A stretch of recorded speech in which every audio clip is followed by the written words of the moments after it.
digital y el índice digital. En Educom Lab, que es el programa que les decía que tenemos en primaria, desarrolló el primer currículo de alfabetización digital escolar e implementó diversos programas educacionales como el de formación ciudadana para el Ministerio de Educación, Ciudadanos para Chile. Dicta constantemente talleres sobre las consecuencias sociales del uso de las tecnologías en establecimientos educacionales. Y bueno, se puede revisar su perfil en LinkedIn, en Google Scholar y en principales charlas. Como ustedes ya vieron, pues es una persona totalmente involucrada en este ámbito de la ciudadanía digital, la alfabetización digital y todo lo positivo que tienen las redes y también los riesgos que tienen las redes y cómo transitar en este mundo que ya está cada vez más digitalizado y más lleno de redes sociales y cómo hacerlo cuidando el bienestar de nuestros jóvenes. Así que pues yo me siento privilegiada, Daniel, que estés aquí. Te dejo la palabra. Seguramente tú nos vas a ir dando la dinámica de la charla. Y bueno, pues estamos aquí al pendiente de lo que necesiten, aprovechenla al máximo y muchísimas gracias por acompañarnos, padres de familia. Gracias. Gracias a ti, Eloísa, a cada uno de los asistentes. Doy los buenos días, agradecer esta oportunidad. Eh, Siempre es bueno poder compartir. La idea es poder hablarles alrededor de 45 minutos y después dejar un espacio de preguntas, contestar todo lo que se pueda o yo sea capaz, ¿no es verdad?, frente a sus inquietudes, de responder. Bueno, comencemos. Voy a presentar, después voy a mandar la presentación también en caso que quieran profundizar en alguno de los puntos. Eh, Espero que puedan de alguna u otra forma eh, aprovecharla en el sentido de obtener ideas, si es que sacan una idea, dos para aplicar. Yo ya creo que es fundamental.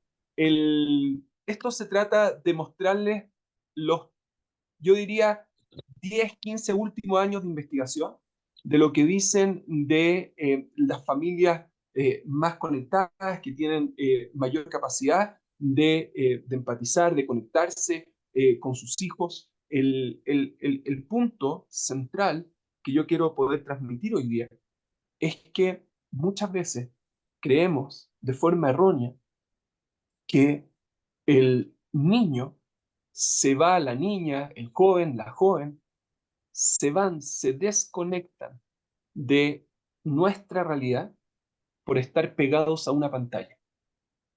Y los estudios indican que el problema no es que estén pegados a una pantalla, sino que están desapegados de sus relaciones cercanas y familiares. El problema no necesariamente es que el joven esté tanto tiempo pegado en la pantalla, sino que siente que no hay vínculos ni relaciones en el espacio familiar.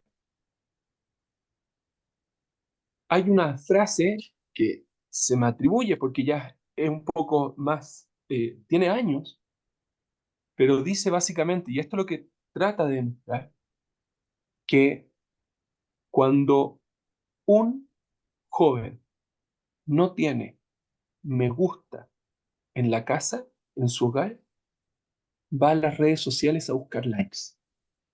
Y no hay nada más peligroso que eso, porque molestan a los demás, se sacan la ropa para llamar mayor atención.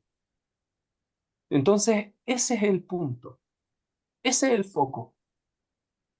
Ahora, eso no quita que solamente tenga que preocuparme de su mundo interior, de conexión familiar.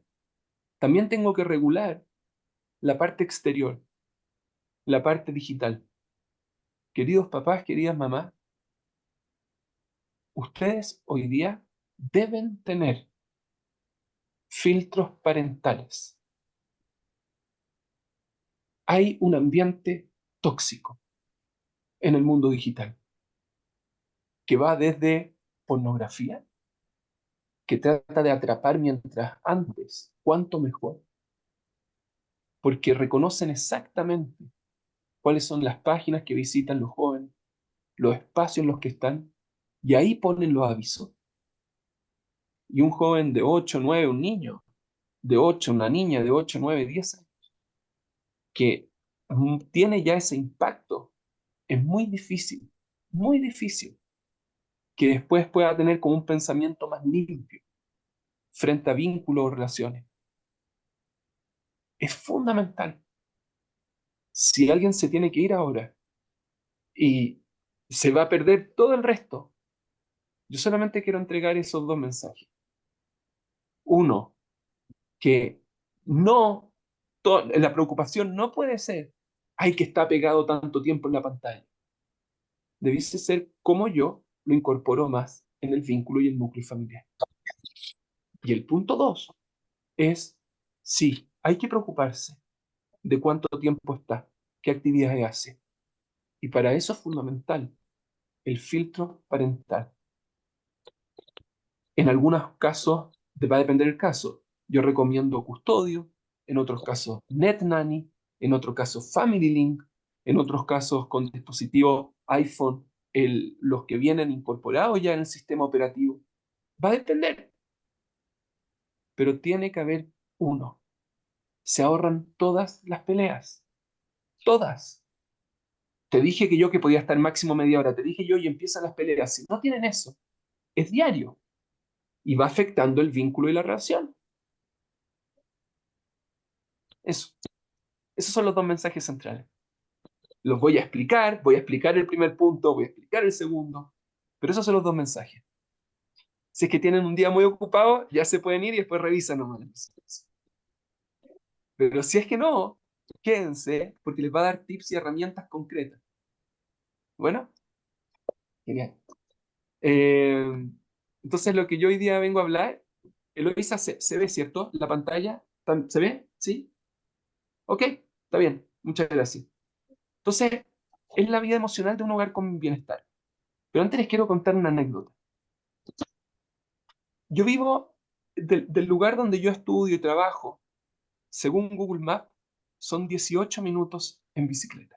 Eso dice. Pero yo, como al igual que ustedes, estoy apurado en la vida. Trato de competir conmigo mismo de forma constante para robarle esos 3, 4, 5 minutos. ¿Y qué fue lo que hice? Siempre lo hago. En vez de demorarme 18 minutos, trato de demorarme 13 o 12. Y voy máximo, máximo, máximo. No sé, yo vivo ahora, recibo tiempo en Israel, tiempo en Chile, y en Ramat Beit Shemesh Aleph, donde yo vivo, está como en los cerros, salto, bueno, y se me enganchó algo en la bicicleta, paró de freno, salí volando, se me quedó enganchado el dedo acá, se me quedó completamente afuera, me rompió acá también, esto fue hace 2 meses. Todavía no puedo moverlo, miren, y acá en la cabeza tenía casco, gracias a Dios. Y, ¿Y por qué les cuento esto? Me dolió mucho, mucho, mucho, mucho. Se me salió, bueno, ¿por qué les cuento esto? Porque, gracias a Dios, cuando llamé a mi esposa para decirle, me tienes que ir a buscar y llevarme al hospital, no me regañó. Gracias, eso fue lo mejor que pensé que me iba, pero no. Siempre te dije, te he dicho, bueno, la cosa es que me dolió muchísimo, no sé si a alguno de ustedes le ha pasado. Y llegué al doctor, era una mujer, médico, primero me puso, me mandó a hacer una radiografía, después regresé como a su consulta, y tenía como unas jeringas con anestesia, le dije, ¿qué va a hacer? Me dice, te voy a tratar de poner el dedo, o si no, te tienes que ir al otro lado y que te operen. Bueno, y me puso la anestesia, esperé 15 minutos, qué sé yo, y después me dice, siéntate y agárrate del sillón. Y me toma con una mano acá, con la otra el dedo, no sé si es que alguno de ustedes ha sufrido esto en el hombro, y me hace uno, dos, y me tira el dedo hasta que siento clac, y me dice, ya, ¿estás bien? Queridos papás, mamá, no podía hablar del dolor. Y eso que me había puesto anestesia. No podía hablar, no podía responderle. Estaba mi esposa al lado y me dice, dile, no, no puedo, le dije, estoy bien, estoy bien. Muévelo, me dice, lo moví. ¿Por qué les cuento esto? Porque hay dos mensajes tremendos. El primero es que cuando uno echa a perder las cosas, uno echa a perder, pero después para arreglarlas necesita a un profesional.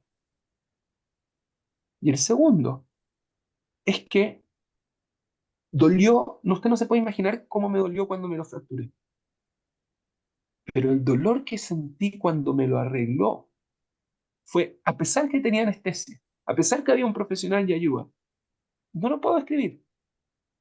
Yo sé que si hay mujeres acá me van a decir "Es que tú no sabes lo que es tener hijos, tú no sabes lo que es el parto". Está bien, yo sé, yo sé. Pero el mensaje es que arreglar siempre duele más que echar a perder. El, el arreglo siempre es más fuerte y cuesta más. Además que se necesita un profesional, es mucho más duro. Y eso yo encuentro que es central en un modelo de educación con nuestros hijos. Cuando uno echa a perder, hay esperanza, se puede arreglar. La importancia, la importancia, yo creo central es evitar que se eche a perder. Y eso es lo que estamos tratando de hacer acá. Evitar que se eche a perder, pero de forma positiva, construyendo vínculos y relaciones. Les dije siempre, en dos polos, construyendo vínculos, ahora voy a explicar cómo. Y lo segundo, evitando el daño exterior. Esas son las dos formas. Entonces empecé, bueno, les dije, el, el ser padre hoy día genera como una ambivalencia. Por una parte, obviamente queremos, formamos familia, pero por otra parte nos asustan los desafíos de hoy. Y la realidad es que toda bendición tiene desafíos. Yo veo el dinero como una bendición, pero es un desafío entregar valores cuando hay mucho dinero. Yo veo mi carrera profesional como una bendición, pero es un desafío cuando me va muy bien y tengo que viajar, tengo que estar en muchas partes, tengo que dejar a la familia. Los hijos son una bendición. Yo tengo 5 bendiciones. Pero, y mientras más grande la bendición, más grande el desafío. La pregunta es cómo los vemos. Miren qué interesante este quote que hace mucho tiempo atrás, en una plática, el expositor dijo, les quiero leer una frase. Dice así: la juventud de hoy ama el lujo, es mal educada, no respeta a sus mayores y desprecia el trabajo, ya no se ponen de pie frente a los mayores, contradicen a sus padres y tiranizan a sus maestros. Y preguntó, ¿quién fue el que dijo esto? Sócrates. Sócrates. Sócrates. Hace 2500 años. Los desafíos de hoy es que probablemente son bien parecidos a los de 2500 años. La pregunta es cómo los vamos a visualizar. Si los vemos absolutamente negativos, es un área. Pero si lo vemos como una oportunidad de crecimiento, es otra. Le hablé un poco de la pornografía. Yo hablo todo el tiempo con jóvenes sobre el tema, o las apuestas que hacen. Y para mí la pornografía es una oportunidad tremenda. El desafío de la pornografía es una oportunidad tremenda para hablar sobre la importancia y el vínculo de las relaciones. Es todo el tiempo así. Entonces, ¿cómo yo creo que debería verse uno como padre o madre? Es que todos los niños son imperfectos. Y es fundamental entenderlo. Por eso nos necesitan a nosotros como papás. Porque si fueran perfectos, no nos necesitarían. Nosotros no educamos hijos para tener, no sé, una casa ordenada. Nos puede dar paz mental increíble, pero no lo hacemos para eso. Les dije, yo vivo mucho tiempo en Israel del año. Y ahí a mí me encantaría que mis hijos, sobre todo los mayores, no sé, no dejaran los calzoncillos, los calzones tirados en la mitad de los pasillos, que pusieran sus cosas, ¿no es verdad? No sé, en la ropa sucia. Sí, yo estoy hablando cosas, pero me gustaría mucho. Pero ese no es nuestro rol como papá o mamá. Dios quiera que siempre fuera así. Pero nosotros somos papá o mamá para que nuestros hijos puedan desarrollar sus mejores características de personalidad, para que exploten su potencial. Yo lo veo como un hijo, como un entrenador que tiene del mismo rol como un coach que toma personas. Si el coach tuviera deportistas que fueran perfectos, que fueran extraordinariamente buenos, no tendría ningún rol. Justamente, justamente, si es que hay algo que conozco, es que hay un esfuerzo para hacerlos crecer. Lo normal es que hayan, lo normal es que hayan problemas. Y esos hijos imperfectos tienen papás y mamás imperfectas. Hay una historia impresionante que trae Simon Jacobson. No sé si es que alguna vez ustedes han escuchado de en Nueva York. Y él cuenta, él tiene un taller de crecimiento personal y él cuenta que en este taller, es bien conocido, pueden poner Simon, digamos Simon Jacobson, y, y él cuenta que en este taller de desarrollo llegó un joven de 16 años, 17 años, con muchas dificultades de movimiento y también en el habla. Tenían desafíos, pero tenía una profundidad este joven. Y después de varios, digamos, meses en que asistía, le preguntó cuál es tu historia. Tomó cariño. Y el niño le dijo, es tremendo esto, le dijo, yo soy hijo de papás multimillonarios que me dieron en adopción cuando nací. Cuando nací, al ver los desafíos que tenían, mis padres, mis padres tomaron una institución, le dieron cheques en blanco para todo mi desarrollo y le dijeron la única condición es que nunca nos llame. Simon Jacobson, escucha esto y dice, no puede ser que Dios me lo está mandando por algo. Y llama al papá de este joven y le dice, señor Tanto, soy Simon Jacobson, psiquiatra, hago acá, allá.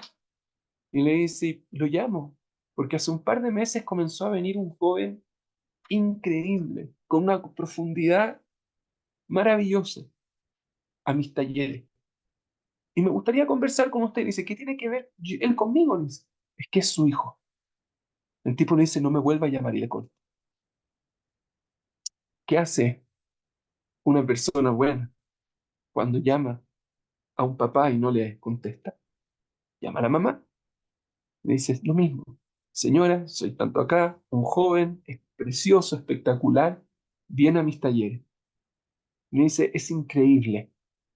Me dice, bueno, ¿y qué tiene que ver yo con...? Es que es su hijo. La señora se queda en silencio y le dice, deme una semana. A la semana lo llama y le dice, vamos a aceptar que venga nuestro hijo, pero la única condición es que venga con usted. Va doctor Jacobson con el joven a un penthouse increíble ahí en New York, en Manhattan, al frente del Central Park. Suben, llegan, saludan. Los primeros minutos hablan de sports, weather, qué sé yo. Y después Simon se acerca a Jacobson y dice, disculpen, acá hay un papá, una mamá que no ve a su hijo hace 17 años. Podemos hablar de sports, del tiempo, siempre, pero podemos focalizarnos en lo que vinimos. Y toma la palabra el niño y le dice, tate, mame, le dice, yo sé que ustedes son imperfectos, pero los perdoné hace mucho tiempo. Yo sé, le dice, que soy imperfecto. ¿Podrían perdonarme también? Y ahí La mamá no aguanta, se rompe, abraza a su hijo, el papá también, y empiezan a hablar, y ahí como que Jacobson se va así como ya entendió que se había acabado. Ese es nuestro rol. Entender y saber que nuestros hijos e hijas son imperfectos. Los Y tuyos. mi papá es imperfecto, mamá imperfecta. Bien. Entonces, ¿qué hacer?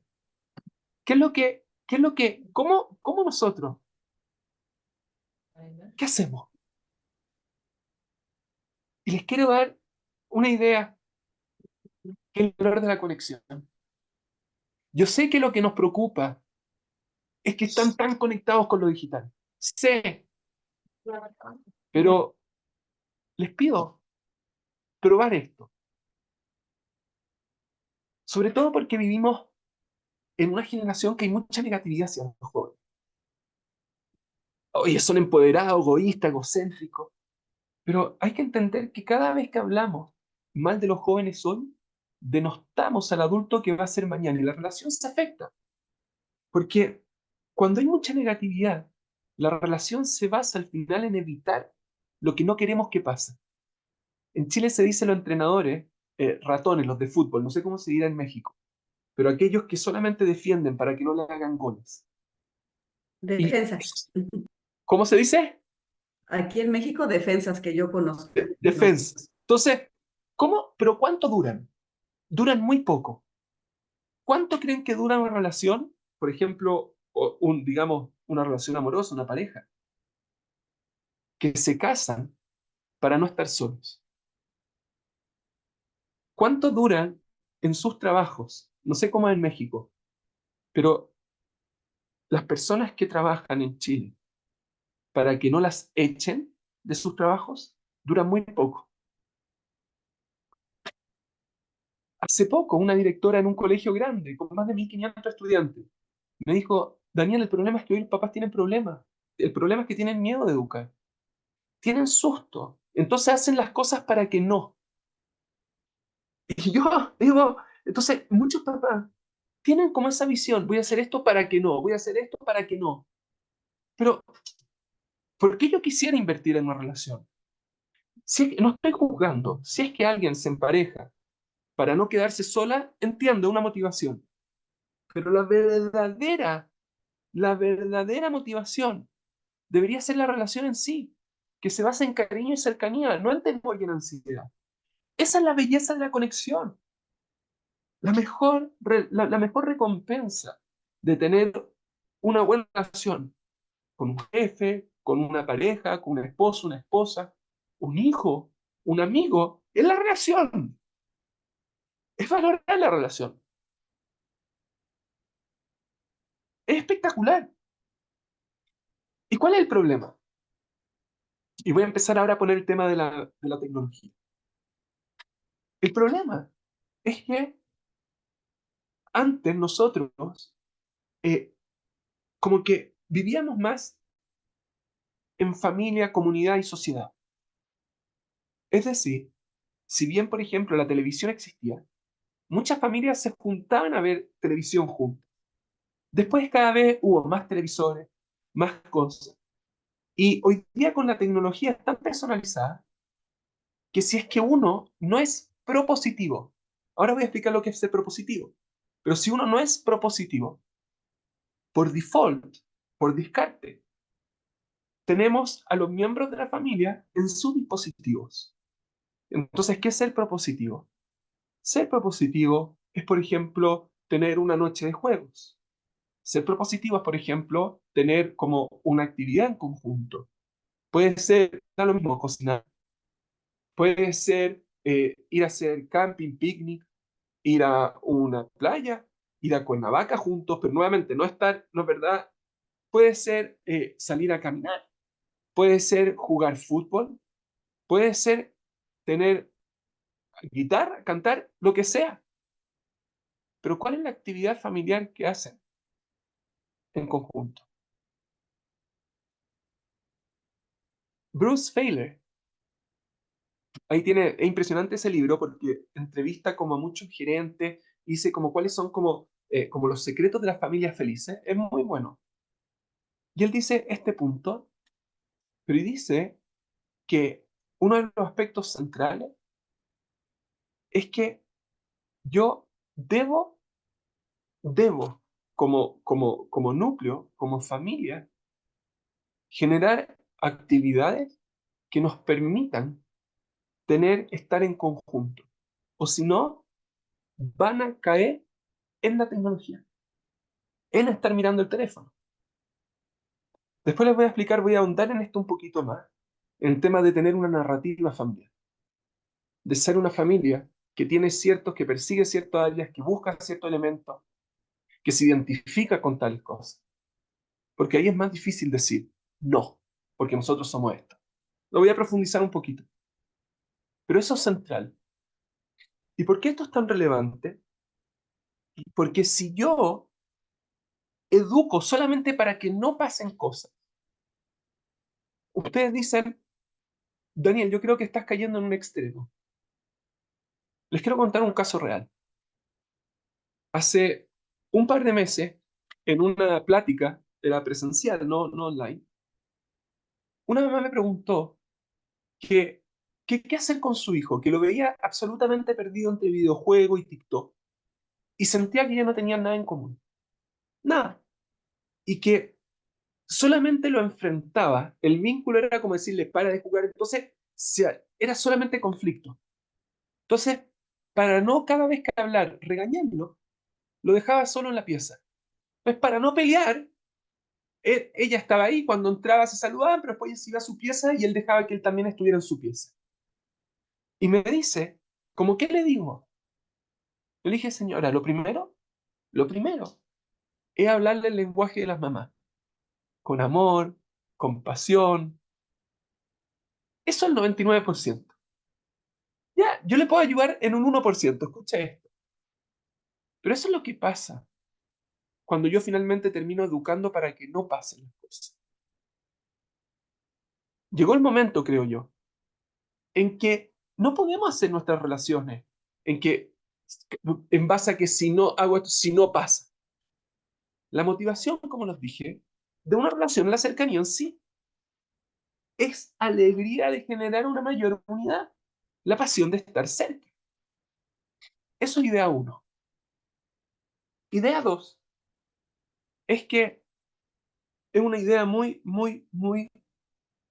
profunda, pero que da cuenta de cómo creo yo que nosotros debiésemos focalizar. Hace muchos años atrás, cuando la gente no tenía noción del impacto negativo que producían las redes sociales, yo diría que esto puede haber sido hace 6 7 años atrás. Estoy en una charla de padres, madres e hijos, hijas. Y era una charla de quinto, es decir, quinto, ¿no es verdad? 11 años. Y en ese tiempo estaba Instagram, no TikTok, lo más como de moda en los jóvenes. Y era que por qué los jóvenes no debiesen tener Instagram hasta los 14 años, un smartphone, que es como recomiendan los expertos, inclusive los desarrolladores de redes sociales. Y se para una mamá y me dice, Daniel, yo estoy en desacuerdo contigo porque yo creo en la importancia de la educación, no de la prohibición. Yo le digo, señora, estoy de acuerdo con usted, 100%, yo también. Pero tiene que saber que antes de los 14 años, la corteza prefrontal de los jóvenes, es decir, sus habilidades de regulación, de ver las consecuencias de su acción, no están desarrolladas tanto, por lo tanto son muy impulsivos. Y como no ven a otra persona, se molestan mucho y es un problema porque hay una mala relación. Y eso está bien, pero pueden aprender de sus errores. Le digo, tienes toda la razón. Pero, por ejemplo, a esa edad se pueden mostrar contenido íntimo sin saber, entender, conocer, y eso queda para siempre. Por lo tanto, no va a poder aprender del error, porque va a ser algo que lo va a seguir. Y me dice, sí, pero con educación se puede. Y yo le digo, es verdad, pero a esa edad, y le puse un ejemplo. Le dije, acá hay algo en un profesor de educación física, de gimnasia, no sé cómo se dice, deporte. Me dice, sí. Le dije, ¿te puedo poner un ejemplo? ¿Qué posibilidad hay que en un camarín, en las duchas, qué sé yo, después de deporte, hay jóvenes ahí y unos como para hacerle una broma le sacan una foto a otro que es desnudo que se está bañando? ¿Hay posibilidades? Sí, me dice. ¿Y ese joven que sacó la foto se daría cuenta a esa edad del impacto que podría llegar a tener lo que hizo? No, me dice. Señora, ve. Y me siguió reclamando, reclamando, reclamando. Y le dije, señora, ¿sabe qué? Le voy a decir lo que decía mi profesor de psicología en el doctorado. Los conflictos que no resuelven los padres los heredan sus hijos. Y la señora se quedó muda. ¿Por qué les cuento esto? Porque nosotros tenemos que saber que en una relación de temor, de para que no pasen las cosas a para hacerlas, es imposible hacer ese paso si es que no nos preguntamos qué es lo que nos asusta. ¿Qué es lo que nos asusta? Hasta antes de la pandemia, si nosotros teníamos un hijo o una hija que tomaba algún tipo de medicamento, era como tabú secreto. Dice como, oye, bájate antes o sálete antes o que nadie te vea entrar a la consulta del psicólogo. Porque no vaya a ser o que nadie sepa que estás tomando esto o que estás con lo otro. La pandemia, como de alguna u otra forma, hizo normal o normalizó, pero normalizó que personas, digamos, tomaran ciertos medicamentos. Y hoy día es absolutamente aceptado. Pero ese temor de tener un hijo así, una hija así, es eso es lo que tenemos que preguntar. Cuando yo era chico, mi papá decía que su papá, que él, mi papá, no podía hablar en la mesa si su papá estaba hablando. No se podía interrumpir. Hoy día esta generación se cansó de la hipocresía de los papás. No acepta la hipocresía de los papás. Y nosotros podemos aceptarlo y agradecer porque hay una mayor conciencia. O, no es verdad, porque en verdad estamos siendo mejor como familia. O nos podemos poner a la defensiva. ¿Qué te crees tú que te estoy educando? Estoy acá, que eres mal agradecido. Pero tenemos que saber que eso no es más que la amígdala desde una perspectiva de la neurociencia, que es como el instinto de supervivencia tratando de sobrevivir. Yo no estoy defendiendo la forma en que lo hice. Es otra discusión. El fondo. Nosotros podemos crear un espacio para que nuestros hijos e hijas se quieran abrir a sus emociones. No hay nada más importante que escucharlos. Les quiero decir algo. Yo trabajo en educación hace 20 años. Mi esposa trabaja en educación hace 20 años. Hace 2 meses, o como 5 meses atrás, con el inicio de la guerra, nuestro hijo, el cuarto, yo tengo 5 hijos, el cuarto de 6 años en ese entonces, tuvo como conductas que eran bien difíciles. Y en un momento, yo le dije a mi señora, le dije, no puedo, busquemos ayuda. Ahora, no sé si me explico. Estoy hace 20 años en educación. Mi esposa es psicóloga y trabaja hace 20 años en educación. Y a veces tenemos que pedir ayuda. Y, y fuimos a terapia, empezamos a revisar todo. Y ahora van a entender por qué les cuento esto. Y la, y la terapeuta, todo lo que nos dijo nosotros lo sabíamos, todo, todo, todo. Hasta que nos dijo, ¿su hijo se expresa emocionalmente? ¿Cómo le dijimos? Él dice lo que pasa, lo que siente. Bueno, sí, pero ustedes le dan espacio. Miren, ustedes reconocen sus emociones y tuvimos que aceptar que no. Gracias a Dios que lo hicimos y nuestro hijo ahora está, no es perfecto porque no hay hijos perfectos y todos son ciclos, ¿no es verdad? Pero está mucho mejor.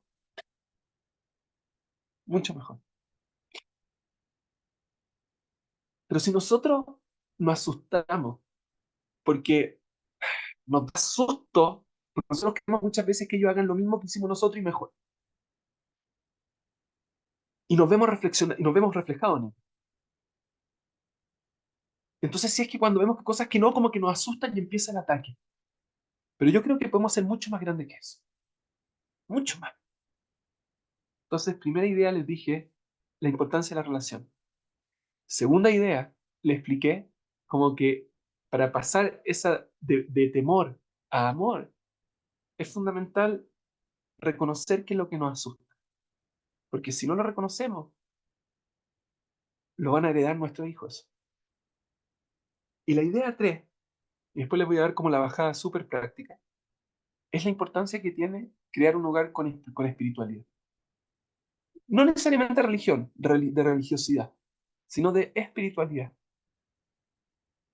Los quiero invitar, como dice Lisa Miller, es, es tremendo, se llama The Spiritual Child, tiene El cerebro despierto, tiene otro libro que son increíbles, pero ella nos invita a un viaje de espiritualidad. Dice, les quiero traer una pregunta que es impresionante. Vamos a Woodstock, dice. A Woodstock a finales de los 60 en Estados Unidos, una, o sea, generación que absolutamente cambió el camino que tenían sus padres y madres. Y fue impresionante. Imagínense cómo pueden haber visto sus profesores, sus papás, mamás, todo esto. Y ella pregunta, ¿qué pasó en Estados Unidos? ¿Cómo toda una generación se fue, rechazó ese camino? ¿Fue una expresión que de ingenuidad inmadura? ¿Fue simplemente algo que una fiesta para legitimizar las tentaciones hedonistas? ¿Fue que antes de seguir con el capitalismo, qué fue? Ay, mi amor, ¿por te sientes muy bien? En el fondo, ¿qué fue? Llévate unos peptos por el día, Fue, ¿no? fue una experiencia que era como gente drogándose porque era más fácil que trabajar, o había algo más profundo. Y ella explica que faltó espiritualidad. Y esto es impresionante. Miren qué lindo. Escuchen esto porque es precioso como papá y mamá los que podemos sacar. Ella dice que los papás justamente querían como una vida perfecta para su hijo. Entrar a la buena universidad, ser contratado a una empresa exitosa.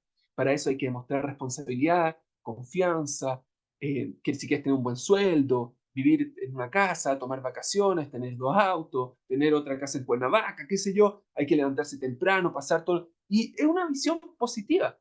Promueve el comportamiento, el trabajo duro, compromiso. Pero resultó inútil con estos millones de jóvenes que se rebelaron contra el establishment y adoptaron un estilo de vida absolutamente desinhibido y con ácido. ¿Y por qué?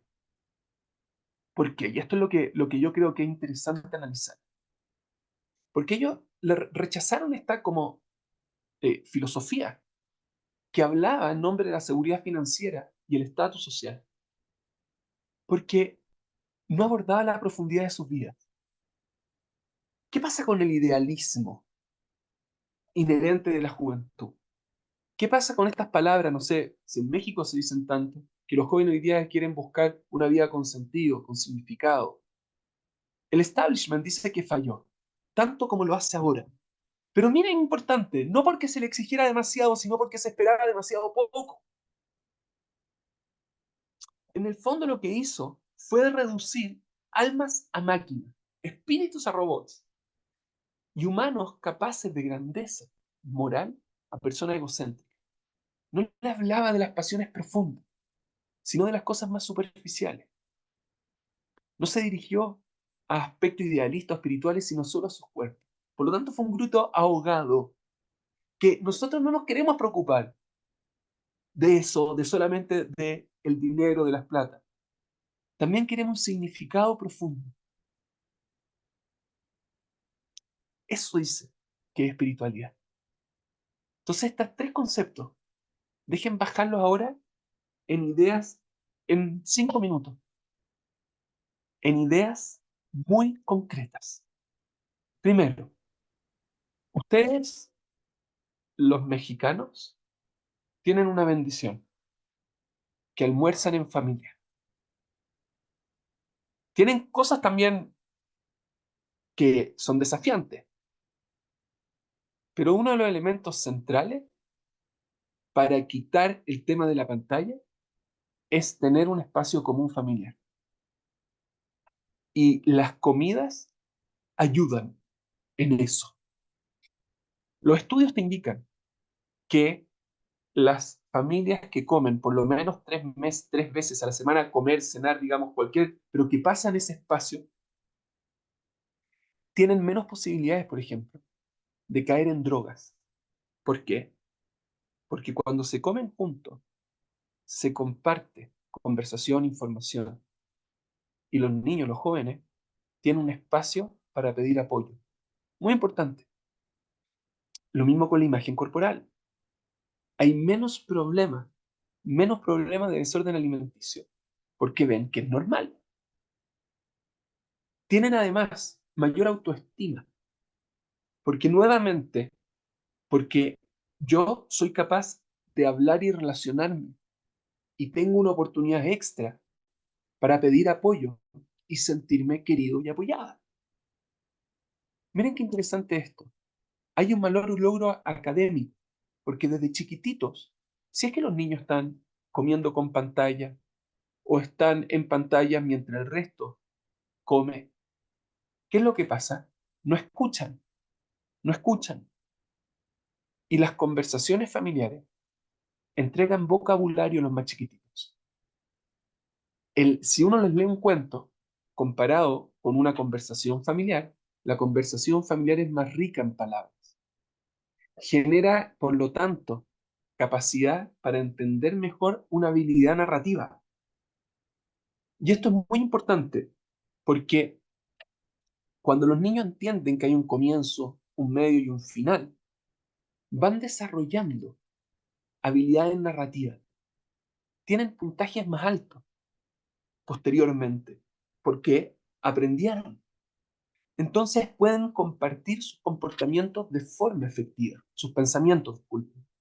Ahora, ustedes creerán que en mi caso, siempre las conversaciones son felices, todos contentos, las comidas maravillosas, pero esta es mi realidad. Muchas veces uno, sobre todo con uno, es que igual que a muchos de ustedes, nos saca de quicio. O sea, no sé cómo se dice, pero Pero uno tiene que saber que incluso eso, no hay que tener miedo a las peleas, a los familiares. La sociología explica, no es el punto de esta charla, pero que los conflictos forman de forma positiva a los jóvenes en el hogar. Punto 1. Punto 2. Les dije la importancia de ser propositivo y generar una narrativa. Hay varios estudios acá, pero los jóvenes, mientras más saben de la historia familiar, más fuerte tienen como un control de sus vidas. Tienen mayor autoestima. ¿Por qué? Porque la narrativa familiar conecta a los niños con algo que son más grandes que ellos mismos. Le ayuda a tener sentido en su inserción en el mundo. ¿Y qué es tener una narrativa? Como les comentaba, ser propositivo. Nosotros en nuestra familia hacemos esto. Nosotros hacemos esta cosa. Nosotros vamos a escalar. Nosotros hacemos esto. Nosotros hacemos bondad, gesed. Nosotros vamos a visitar un hogar. Nosotros ayudamos a esto otro. Nosotros generamos... Es impresionante cómo eso le da un sentido de pertenencia al niño, a la niña. Y después ustedes pueden decir mucho más fácil que no. ¿Por qué? Porque en nuestra familia nosotros somos esto. Es que los demás son... Está bien, pero nosotros somos distintos. Hacemos esto, este es nuestro foco. Somos así. Le da un punto de partida de una identidad. Y eso les da confianza. A los niños les permite decir, este soy yo. Esto soy yo. Lo que hace en Covey, si es que alguna vez Steve Covey, él le dice, ¿cuál es la misión? El propósito de tu empresa, él pregunta. Bueno, lo mismo debes hacer con la familia. Lo mismo. ¿Y qué estrategia vas a hacer? Entonces, primera idea les dije, comer juntos. Esos espacios de conversación. Segundo, tener una identidad. Tercero, abrazar. Abrazar. Desde el año 1946, creo, que salió el primer estudio que decía que los niños, después de la Segunda Guerra, en los huérfanos, eran orfanatos, que por la guerra, ¿no es verdad?, quedaron muchos niños huérfanos. Cuando los niños lloraban, y si los ponían en contacto con otros niños, como eran huérfanos, no tenían tanto contacto, se tranquilizaban mucho. El sentir, salvo que su hijo o su hija tenga sensory disorders, desórdenes sensoriales, el abrazar es un aporte tremendo. Tremendo, le da autoestima, reduce la ansiedad. En base a la teoría del apego, se sienten más seguros y les da menos susto salir afuera. Mientras mayor es el afecto que sienten, menores síntomas, por ejemplo, de inseguridad existen. Sienten protección y les da una base segura para explorar el mundo. Y al sentirse más valorado, también obviamente impacta en su autoestima. Y también reduce endorfinas, o sea, libera endorfinas, perdón, y reduce los niveles de cortisol, todo lo negativo. Entonces, les permite tener mayor habilidades sociales también, porque tienen herramientas para enfrentar situaciones de estrés. Es muy potente abrazar. Entonces, dijimos ya, no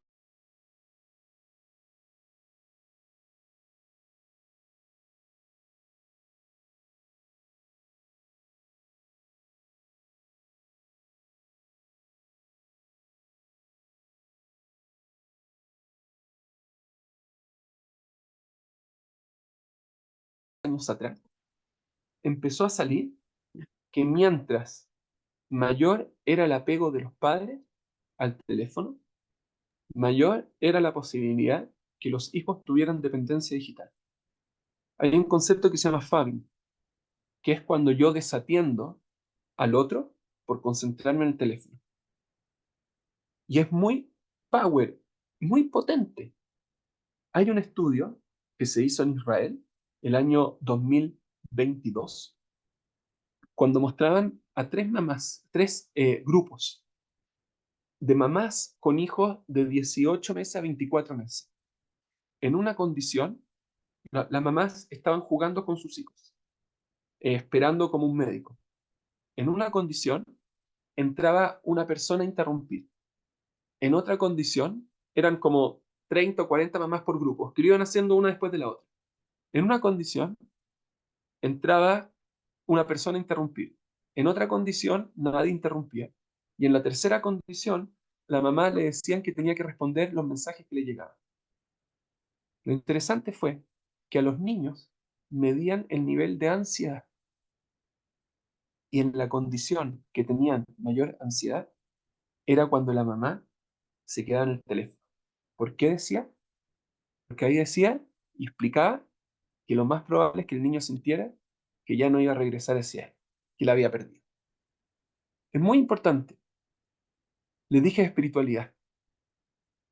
La espiritualidad es central. La espiritualidad en los niños es que, bueno, reduce, ella explica, ella tiene, no voy a hablar sobre ella ahora, pero básicamente ha desarrollado distintos estudios que dan cuenta que los cerebros espirituales, es decir, de niños más espirituales que tienen, un minuto, que se me descargó, un minuto por favor, que se me descargó el computador y lo quiero enchufar para no quedarme sin batería. Disculpen, disculpen. Ahí sí. Y con esto terminó. El, ella explica que el, el niño espiritual se da cuenta que es capaz de conectar cosas negativas que le pasan por un objetivo. Es capaz de aprender de los errores, porque sabe que hay algo más grande. Entiende que lo que sucedió es parte de un proceso donde él participa. Entonces no ve necesariamente su equivocación como un fracaso, por ejemplo, sino como un proceso. Es capaz de conectar cosas que le pasan en el tiempo y verlos de forma retroactiva, de forma positiva. Elementos negativos. Entonces eso es lo que le da resiliencia. Les da propósito, les da identidad. Y nuevamente, no es religiosidad. Ella habla de, a ver, ¿por qué piensa? ¿Por qué te pasó esto? ¿Qué elementos más grandes? cómo se puede encajar, una perspectiva. Es muy interesante. El sexto punto que quiero hablar es de crear un ambiente positivo en el hogar. Ella se llama Lena Ruston, es speech therapist. En chileno se dice fonoaudióloga, en México creo que se dice terapeuta de lenguaje, creo. Ahí, si me pueden corregir si es que no estoy en lo correcto. Ella investigó, desarrolló muchas ideas, y uno de los puntos centrales es que ella cambió la forma de hacer terapia. ¿En qué sentido? En que ella, cada vez que venía una persona a hacerle terapia, le ponía una sola condición en el hogar. Ya sea porque era tartamuda, porque no podía decir la R o la CH, que tenían que decir una palabra positiva de ella. Una palabra positiva de ella familiarmente a la semana. De toda la familia. Se tenían que decir cosas positivas. ¿Por qué? Cuando yo era chico no podía decir la R y era tartamudo, tampoco la H. Entonces, mi hermano, no sé si se acuerdan, había un personaje que se llama Sancho Panza, del Quijote, me decía Sancito, porque no podía decir la CH, mi hermano mayor. Y decía, por ejemplo, ya, si Daniel va a hablar, mami, mejor trae el postre, porque no podemos estar hasta mañana. Entonces, por más que yo hiciera terapia, me acuerdo que tenían que hacer unos lápices, error y practicar. Si yo no me atrevía a hablar, no iba a servir de nada. De nada. En la pandemia, cuando empezó, nosotros dijimos esto, decimos que todos los viernes, en la cena de Shabbat, teníamos que, cada niño tenía que decir algo positivo que le había pasado en la semana, que en ese tiempo no pasaba nada, y también algo bueno del otro. Y de repente era martes o miércoles. Y la Debbie, qué sé yo, quería decir del Rafa, yo quiero decir, no, es martes o miércoles. El viernes. Cambia la dinámica. Se llama una cultura de reforzamiento positivo. Y por último, dejen terminar con esta idea. El concepto del científico emocional. En lo personal, ¿qué es un científico emocional? Nosotros lo trajimos como para parte de una charla, Mark Blackett. Es de ¿cómo se llama? El director de esta universidad Harvard, no, no, no, no es Harvard. ¿no? Nosotros lo trajimos, bueno, me voy a acordar, tampoco es Stanford, um, ahí queda en Connecticut. Yale, no, no, creo que es Yale. Ya, ahora se me fue. Bueno, em, pero él hablaba de la importancia, él es el director del instituto, ahí tienen del Departamento de Inteligencia Emocional. Y él hablaba de la importancia de que nuestros hijos e hijas tengan un espacio para expresar su emoción.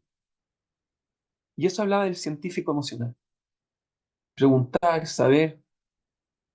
¿Y cómo se hace? Diciendo nosotros lo que nos pasa. Daniel, sí es de Yale, ¿eh? De Yale. Ah, de Yale. Muchas gracias. Muchas gracias. Diciendo lo que a nosotros nos pasa. No hay otra. Hoy día vino tuve este problema en la oficina, en el trabajo, vino acá. ¿Cómo ustedes se hubieran sentido? Yo me sentí tan mal. Con mi hijo funcionó. Funciona. Funciona. Entonces, queridos papá y mamá, hablamos de 3 elementos. Les hablé de 3 ideas al comienzo. El valor de la conexión y la relación. Después les dije, ojo, que si uno no pasa como de una relación de temor a una de amor, es muy poco lo que se puede lograr. Y después les dije, el tercer aspecto, les dije como la importancia de la espiritualidad en el hogar, no de la religiosidad, espiritualidad. Y después lo bajé con 7 ideas muy concretas, desde aprovechar los espacios de junta, de comida, desde abrazar, desde ser un ejemplo, no estar pegados nosotros en fabbing parental, y ser propositivo con una identidad a través de una narrativa, o si no, nos va a ganar. Y le hablé de, muy importante, pero muy importante, fundamental, tener en el fondo, valorar la conexión, pero tener, por favor, por favor, por favor, filtros parentales. Tienen que tener, tienen que tener. No solamente importancia de generar vínculos, sino que también cuidar lo externo.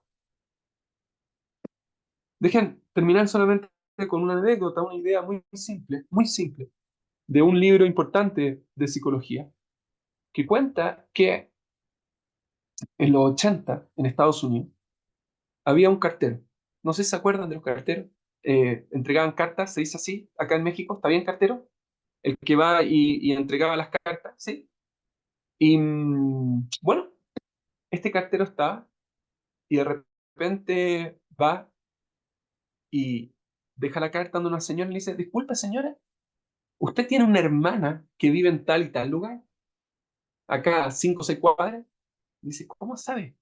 Si yo ocupo mi nombre de casada y ella ocupa su nombre de casada, ¿cómo sabe? Le dice, lo que pasa es que ustedes son las únicas dos personas en todas las cuadras que hago que apenas me ven, salen con un vaso de agua para ofrecer. Y eso es de la casa. Así que yo asumí que tenían los dos padres y madre, que venían del mismo hogar. Hay cosas que vienen de la casa, hay cosas que son del hogar y que es fundamental transmitírselas a nuestros hijos e hijas. Eso. Yo sé que algunas veces todos esperamos que el colegio lo haga. Y el colegio sí hace algunas cosas, pero hay otras cosas que nos competen a nosotros.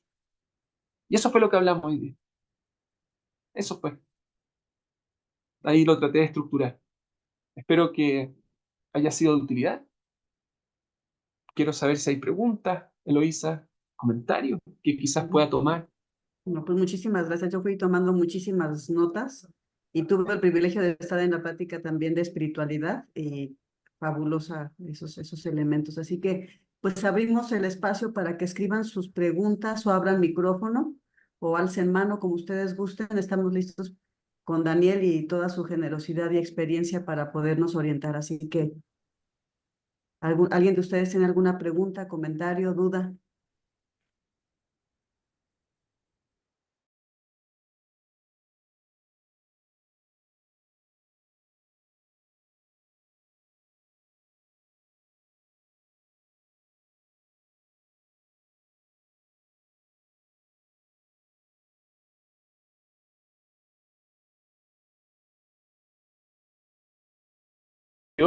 ¿Soy yo o La Eloísa? congruencia.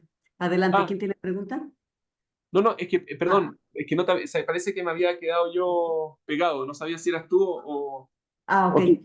También dice No, disculpa. Helen, dice felicidades. Ay, se me falta lo que decía Helen por ahí. Deja ver si puedo abrir el chat, pero te están felicitando, Muchas gracias. Daniel, por la plática. Chat, deja ver aquí en el chat qué otra cosa veo. Felicidades por el ponente, muy claro. ¿Nos pueden repetir los filtros parentales que comentó Daniel, por favor? Sí. Yo ocupo, los voy a poner acá. Dos cosas, perdón. Eloísa, es importante que Sí, sepa lo siguiente. Voy a ponerlo acá. Pero sí. nosotros a partir del 1 de abril, los padres van a tener acceso a la plataforma EduComLab y van a ver cuando entren, ingresen, se va a llamar EduHome. Y ahí les va a enseñar cómo regular con actividades todos los dispositivos de su hogar para poder lograr acuerdos con sus hijos e hijas, pero también van a ver todos los tutoriales para ponerlos distintos por plataforma, por ejemplo, la Xbox, o en computador, o en dispositivos, en celulares, me refiero, en smartphones, los distintos como controles parentales. Yo ocupo Custodio, es el más fácil de todos, pero el más malo. Family Link, para los que son de Android. ¿Cómo se llama? Net Nanny para PC. Y para iPhone y sistemas iOS, ocupo el que viene con el sistema operativo, que se llama como ¿cómo se llama? Ahí mismo está. Eso es principalmente. Y si es que yo hablo mucho de esto en Instagram y también en LinkedIn, y ahí les puse también el Instagram por si quieren como tomar otro tipo de mensaje o ideas que pudieran aplicar, que pueden ser. Así que eso, Daniel, ¿tú conoces la plataforma Common Sense? sí, lógico, Ok, porque esa me parece que podría darle a los papás, sobre todo porque vienen muchas recomendaciones de las películas, de los videojuegos, de claro. las series, ver qué es recomendable, qué no es recomendable, con qué edades. No sé si esto también pudiera serles de utilidad. Sí, en Common Sense, muy buen punto. En Common Sense, para el contenido es muy útil. Películas, series, libros. Sí, muy bien, eso es cierto. Muy bueno, muy buen punto. Eso la verdad. No sé si es que hay algo más que puedo agregar. Eh, Pues tienes muchísimas felicitaciones en el chat, que eres muy claro. Lo de los filtros que ya nos hiciste el favor de compartir. Y bueno, pues yo te agradezco que nos des la posibilidad de compartir esta grabación para los papás que nos soliciten, porque por lo supuesto que importante es que sí. estemos informados y que podamos apoyar a nuestros niños y